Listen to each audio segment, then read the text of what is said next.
तर चिपळूणमधील परशुराम घाटात मुंबई गोवा महामार्गावर कॉन्क्रीटचा रस्ता खचलेला आहे। रस्ता खचल्यानं महामार्गाची एक लेन ही वाहतुकीसाठी पूर्णपणे बंद करण्यात आली आहे। मुंबई गोवा महामार्गाच्या कॉन्क्रीटच्या रस्त्याला तडे जाताना बघायला मिळत आहेत।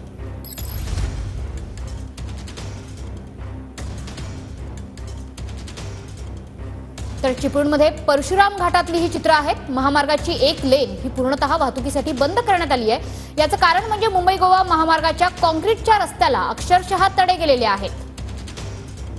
कॉन्क्रीटचा हा रस्ता काही ठिकाणी पूर्णपणे खचलेला बघायला मिळतोय, त्यामुळे अर्थातच वाहतुकीला धोका निर्माण झालाय।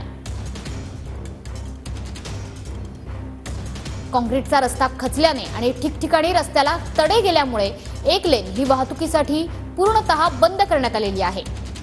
त्यामुळे अर्थातच या महामार्गाच्या रस्ते कामाविषयी दर्जाविषयी प्रश्न उपस्थित होत आहेत। आपले प्रतिनिधी कृष्णकांत साळगावकर सध्या आपल्या सोबत आहेत। कृष्णकांत, ही दृश्य तर आपण बघतोच आहोत, सध्याची काय परिस्थिती आहे तिथली? मनश्री, आपण पाहू शकतोय की फार भयानक परिस्थिती या ठिकाणी झाली। कामाच्या दर्जाविषयी प्रश्नचिन्ह उपस्थित होत आहेत, कारण रस्ता आहे हा नव्यानं तयार केला गेला होता। मात्र आपण पाहू शकतोय की अशा पद्धतीने हे जे तडे आहेत हे मोठे गेलेले आहेत। हा रोड इथं पूर्णपणे खचलेला आहे आणि महामार्गाचं जे काम आहे चौपदरीकरणाचं हे नव्यानं झालं। हा डोंगर आहे हे इथं आहे हा खोदला गेला आणि यानंतर या ठिकाणी काम केलं गेलं। मात्र आपण हे पाहू शकतोय की किती भयानक तडे आहेत हे या ठिकाणी आपल्याला गेलेले पाहायला मिळत आहेत। सध्या ही लाईन जी आहे ही बंद करण्यात आलेली आहे। वाहतूक ही दुसऱ्या बाजूच्या लाईनवरनं आहे ही सुरू झालेली आहे।